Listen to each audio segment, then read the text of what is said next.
What would you do? Primip with accurate dates within a few days who has reassuring non-stress test at 42.1 weeks, as well as reassuring placenta and baby and biophysical profile, but absolutely zero fluid seen.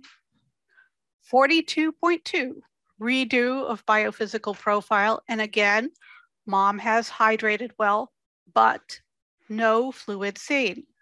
Baby's kidneys visualized and normal, and baby's bladder contained normal amount of urine. We're in a state with full autonomy for midwives and no transfer of care regulations past 42 weeks. Absolutely no fluid seen. What do we truly feel are the risks compared to a woman whose water has been broken? And so baby/cord has no cushion there either. Cord compression only, true possibility of placenta being done, although it looks good. Can anyone share stories, opinions? Technology isn't perfect. And I like Gloria LeMay's visualization of a glass tub above you. How much water will you actually see below someone in a bathtub? But my hands feel nothing but baby, who again is doing well and recovers well after sporadic contractions. Mom feels everything is fine and wants to leave things alone. I think she didn't want me to go to the hospital because the way that she got in trouble in California was they ended up going to the hospital. Like the family went to the hospital and the doctor turned her in. She claimed to be a doula when she went there. She claimed she was a doula just being at a home birth. But then it had come out that wasn't the doula, that was the midwife that came in. And in California, you have to be licensed, and she didn't have a license. So that's how it all just tripped and fell apart. And so when the doctor turned her in, because the care was just terrible and the stuff that had happened was terrible, it came out like she don't even have a license, and she, again, tried to pretend she wasn't the midwife and all this stuff. So I think part of it was she wanted to avoid the hospital. Like she didn't want to go in because even though we don't have any state laws here, I found out later she was on probation. So reality is you're on probation in one state over that you can be sent back to California, and you don't want to get in trouble being on probation because you'll be in more trouble, with a baby or whatever. So I think that's where she started her whole, let's do a bunch of random natural induction weird stuff to take this herbal stuff and whatever, because 42 weeks at 40 weeks, going backwards, I sat in her office and was like, what do we do when you go overdue? Do you have to get me with a little bit of some type of knowledge was, do I have to go in and get induced? If I go too far overdue, I'm over 40 weeks at this point. And she was like, no. And then I brought up natural induction because I didn't know anything. And I had heard in the community, people with all these things that they did. And she said to me, natural induction doesn't work. The only induction that might work is going to the hospital and getting medically induced. And even that doesn't even work and isn't always a guarantee. So she said at 40 weeks, we don't do induction. We just wait it out and a baby will come. Your body knows what to do. Everything's fine. Overdue is fine. That's what she told me at 40 weeks.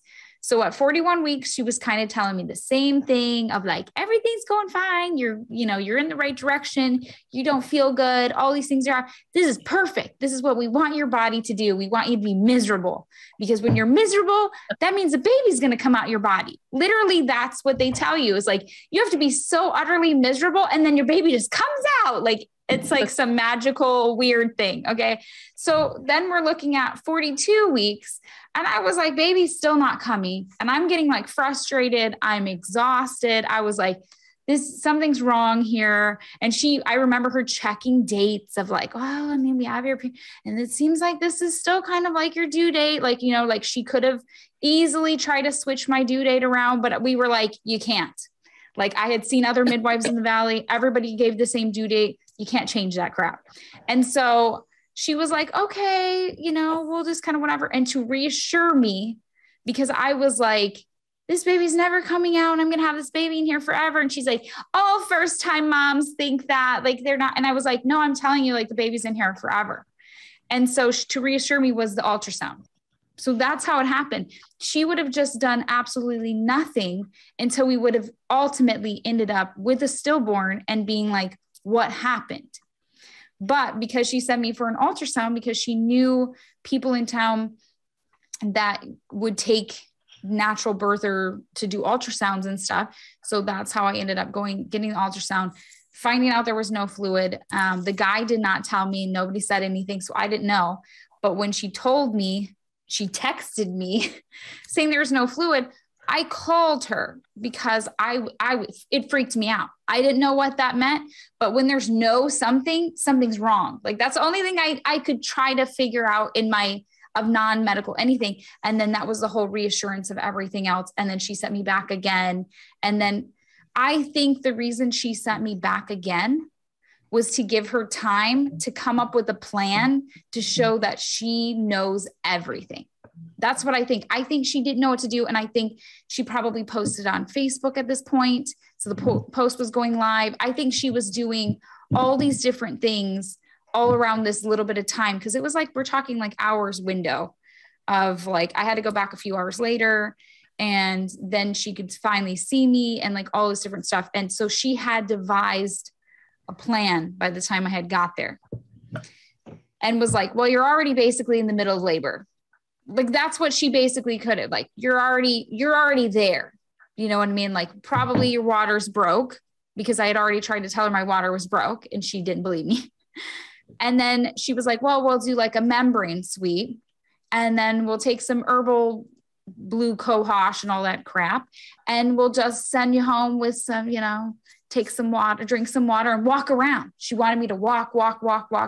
42 weeks pregnant, walking around is like miserable. Like I'm not going to, like 40 is miserable, but 42 is even more miserable. Like I can't explain it. But so I did everything she said. And I mean, I lost my plug. All these things were happening. We were bloody show. All this stuff's happening. You know, contractions are happening all night long. She was for sure convinced that we had already been in labor before going to the ultrasound. And so we were going to have our baby that weekend. Like she was like, it's going to happen like within these like we're going to have the baby this week. It's going to happen tonight. And so, so I think it's all just like, it was just a ploy to keep me out of the hospital. And I always think back because she lied to me, especially like right at the beginning. I have a backup doctor. She told me the backup doctor's name, all the stuff. She didn't have a backup doctor, but that was part of her big scheme to make her look like she was more educated than she was and more knowledgeable and had like the people around her to take care of stuff. And so when she said, do you mind if I reach out, you know, to mentors and, you know what? And I was like, yeah, that's fine. I'm assuming you got a backup doctor, you know, when do you get a hold of the backup doctor? Because I think I remember Michael saying, why don't we just go to the backup doctor? I'm pretty sure that evening when she had all her things was, why don't we just go to the backup doctor and see what he has to say, since you don't know anything about this.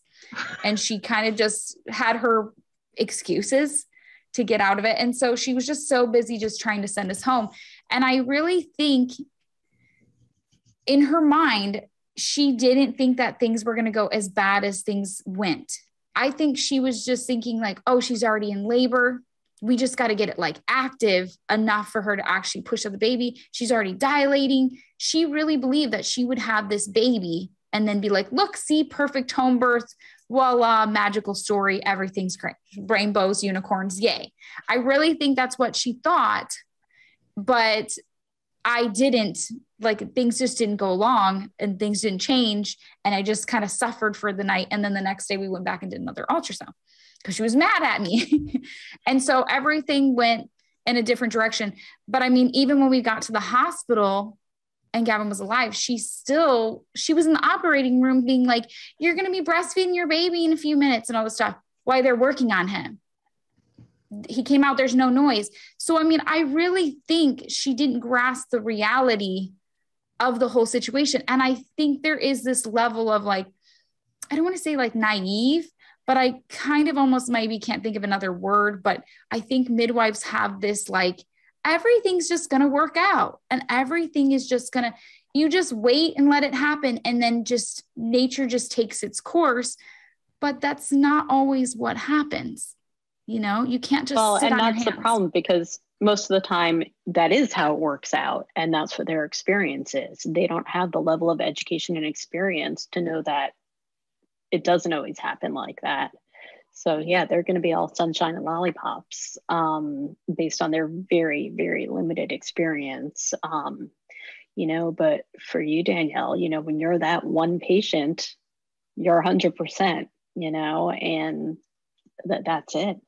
I mean, it was absolutely no fun when my CNM came to me in the when I was laboring in the hospital and said, I'm worried things are not looking good. I want to check something. We might have to do, you know, an emergency C-section on you. You know, this was not a pleasant experience, but someone was there and paying attention and ready to take action the minute it needed to happen. And part of, I think, the midwife point of view is partially self-delusion. And also, you know, the buried twice phenomena where they don't talk about what happens when things don't go well.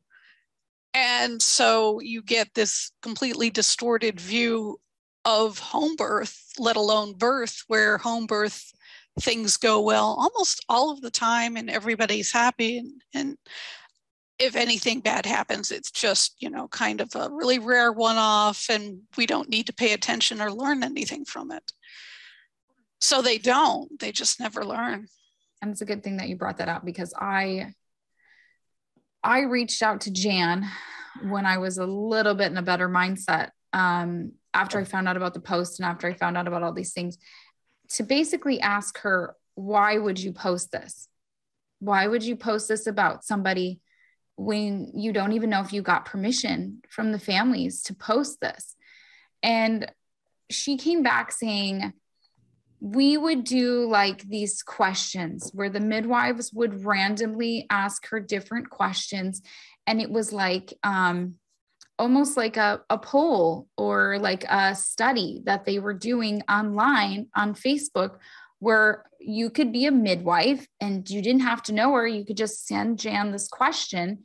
And sometimes your questions and your information, your stuff ended up in her magazine, from what she explained to me. So I was just one of those random drawn questions. She told me, I didn't know Christy. I don't know your midwife personally. I don't know whatever. She just sent me this question and I posted it on Facebook. I didn't think nothing of it. And I was like, okay, but you know, there's a lot of like wrong with that whole situation. This isn't like, hey, you know, some random like stupid question. This is a life or death situation. And she really downplayed it. Like it wasn't like, it was just kind of what they did all the time. But then the other thing that she said to me was, since this happened to you, we no longer do that. I no longer let them send me questions and I post it live and we do that stuff. I don't do that anymore. I don't do that because the thing is, things went in a bad direction for them because they all look like a bunch of freaking idiots. Like that's the reality. You can't cover that up when people seen it all over the internet and they know your name and they know all the people, the midwives' names and stuff. And you're all famous midwives all over the United States that looks like a bunch of idiots, you know? So I think that's what happened. It had nothing to do with there was a life or death situation that was posted and a baby died from bad misinformation. It was The midwives look like complete idiots. So let's not do that anymore, because if a bad outcome comes out, we're going to look like a bunch of idiots and we can't really cover this up very much. So, and I think she was also told by whoever was running the magazine, don't do that again, because it's going to take away from our magazine and our sales and our money and all the stuff. And my biggest thing that I wanted from her, and I had talked to her for a very long time, we went back and forth about this for a very long time, was I want your midwives to be informed. Okay. I know what happened. I went to the medical world and they told me exactly what happened to my child and exactly how it would have never happened if I had had anybody else in the medical world, like just anyone, just random, probably a nurse practitioner. Like, it doesn't matter. It didn't even need to be an OB. It would have not happened. So when I said to her, I just want people to learn from this. Like, my main thing is overdue is bad, which, by the way, she argued with me about it. They do not want to hear overdue is bad. That is a huge ploy. It is a huge thing that they use. And we know from, hey, at home, you can eat while you're in labor, but at the hospital, they won't let you do that. It is their like little, like treat that they're trying to show you that you get to be pregnant forever. Like, you know what I mean? Like, to stay overdue. So she did not want to hear the overdue thing, but she agreed to the no fluid. When I told her about the no fluid, I was like, clearly the midwives don't understand fluid, and they need to have some type of education about fluid and how it is dangerous. So they went back and forth because she was going to allow me to share my story of Gavin in their magazine. Okay. But when I shared with her a story of what happened, when she gave it to the editors of the magazine, it was rejected. It said they came back saying it makes midwives look bad. It's not good for the business. And we can't put that in there. Literally, we can't share your story. So instead she had to make an agreement about something else, because obviously she could not they even tried to take it. This is really funny. They even tried to take the story of what I sent her. Like, I mean, I wrote it out and whatever, and sent it to like in a document or whatever. They even tried to take it to edit out all the things that my midwife had done, to like just chop it to like hardly whatever. But even when they were doing that, they realized it still makes them look like shit. Like, it still makes her look like a freaking idiot. And that midwifery is a joke and it's a scam. So they ended up just throwing the whole piece out, because I mean, they worked on it for months trying to edit what I said. And I told them, because they were coming back with like these the first paragraph, by the way, they had edited and were sharing, because I was like, and I told them, you cannot post anything until I see it first, period. I do not give you permission. And I know how this legal stuff works with the magazine. I know how this is. I was like, no, I do not say, like, I need to see it and approve it before. So she would send me like at the first little thing. And I was like, this sounds like somebody else wrote it. Like, I don't know who wrote this. This isn't my story. And so we went back and forth. So after a while, she was like, this is what we decided to do. And I can't remember the other lady's name, but she's another famous person that has to do with the magazine. She said, this is what we're going to do. We're going to write an article piece giving information about low fluid. And we are going to share the knowledge with midwives so they know low fluid is bad, like it's dangerous. And I was like, okay. So she was so proud. They worked on it, took all this time, blah, blah. She's like, I got so-and-so working on it. She's so great. And I can't even remember her name, because these people, I don't know them, and they're all ridiculous. But I can tell you, because she sent me the magazine. She sent me a couple copies of the magazine and said, you know, whatever, it's on page, blah, blah, blah. Oh my God, I just love it. It's so great. Wait till you see it. You're going to be so happy. You're going to be so proud. It's just so amazing. And then I opened it and I read this one page, you know, whatever. And they're talking about fluid and they're talking about all this stuff. And when you get way down to the bottom, they were like, basically, if you have no fluid, it's a doctor's excuse to induce you, and it's not dangerous. Literally, that was like the end paragraph was, if a doctor's claiming or somebody's claiming that you have low fluid or no fluid, they're basically full of crap and they just want to give you a C-section. I was pissed because they had this whole thing about fluid, this big old article. And I was like, okay. And I'm like going through reading, like, this seems like you're just talking in circles about nothing, but okay, maybe they have to really sugarcoat it for the midwives because they're very, delicate. I don't know. Like, I was like, so I read through, and then when I seen the end thing, I literally wrote to her and I was like, this is the stupidest thing I've ever seen. I have no idea why you even wrote this. Like, I can't even believe that you said that. Now you just gave them even more misinformation because it's a lie. You just lied to them. I'm like, when a doctor takes this very serious, I was like, but the midwives are basically told, if you're being told this, it is a lie. Don't believe it. They're just trying to scam you. So I was like, I cannot even believe you sent this to me. Like, you've literally done this for years after my kid has died. And I was like, I should have went after you for slander, like point blank. I should have, because you put my stuff online and you've just been bullshitting me around all this time. And I was like, you don't want to share my son's story. You want to like cover us up. And I'm like, and I know, like, I'm like, you're involved. You have blood on your hands. So things got really ugly between me and Jan because she tried to, be professional or something because she didn't want me to like get her in trouble.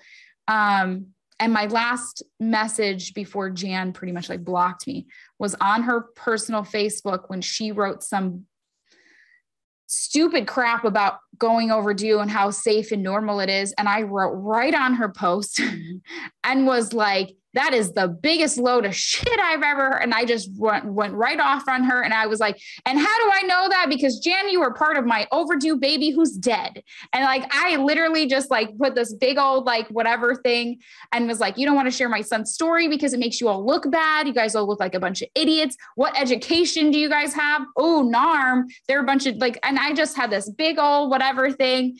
And that was like our goodbye from each other because it stayed up there for a little bit because Jan doesn't check her stuff all the time because she's older. But the people from the midwife, they were posting and they started private messaging me, telling me to shut up.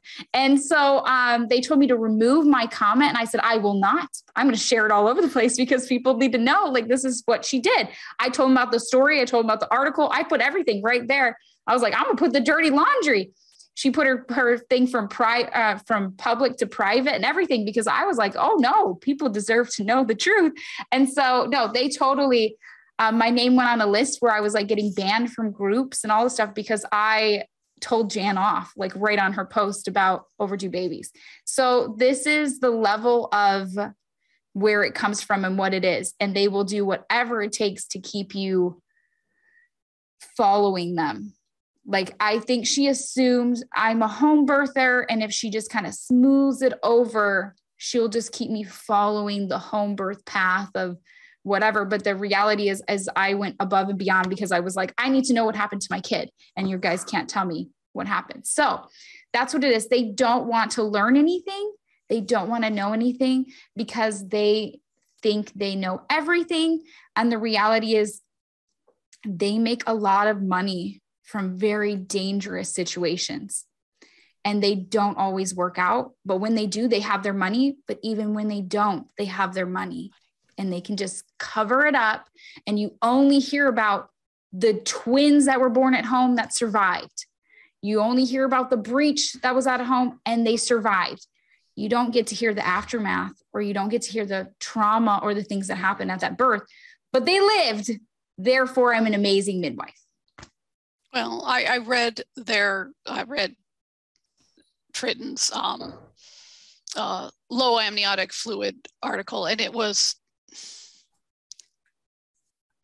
basically, well, yeah, low amniotic fluid can be a cause for concern, but really things work out in the end, so you don't really need to actually do anything about it.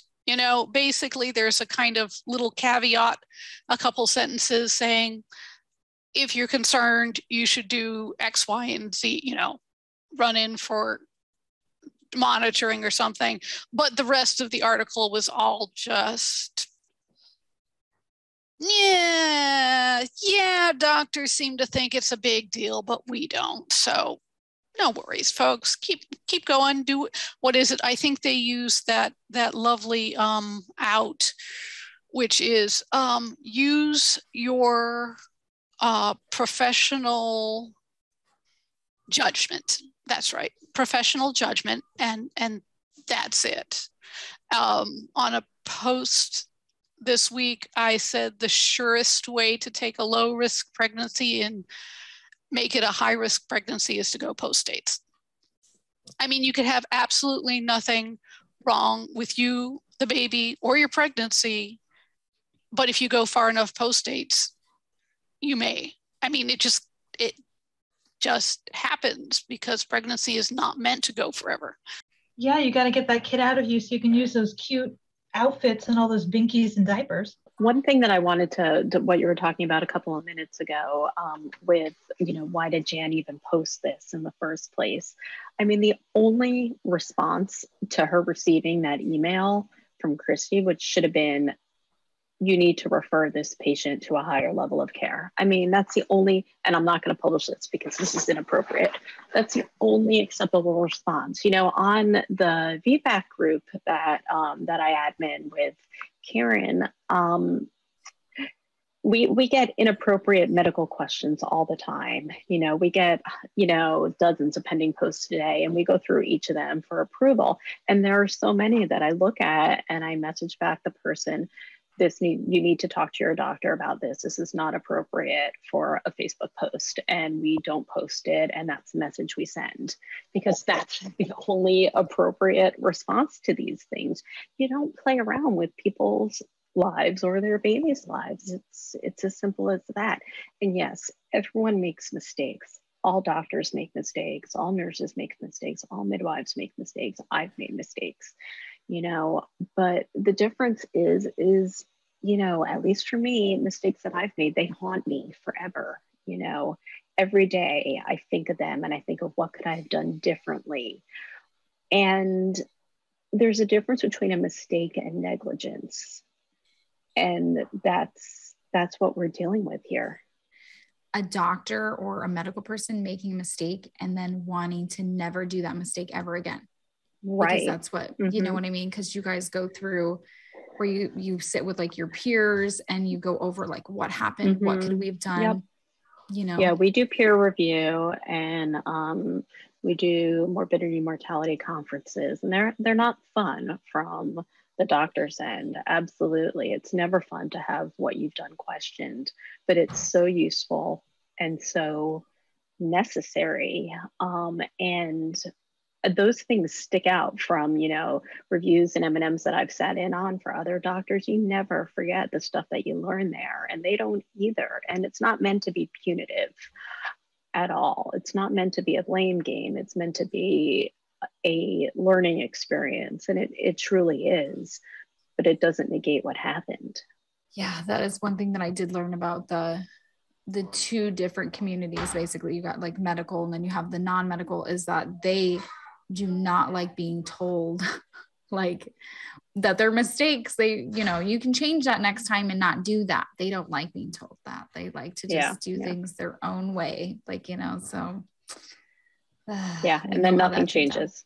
Yeah. Nothing changes. And then we just have the same terrible birth outcome happening over and over and over. And I mean, my midwife there's been more in Florida. There's been, it's just the same crap. She just keeps spewing, and the same outcomes just keep popping up of the same situation. Like, it doesn't change. We need to keep speaking out as you're doing. It's so important what you're doing here. We need to keep speaking out. We can't be worried about sugarcoating the truth to spare feelings. We need to keep publishing research. People like Dr. Grunbaum, are doing such amazing work. We need to be vocal about this. There's, we get a lot of people, you need to be nicer in your message, and you need to, no, because dead babies, there's nothing nice about that. There's nothing nice about what happened to you. and there's no sugarcoating, and saying things in a nice way doesn't get people noticed, and it doesn't get the truth out.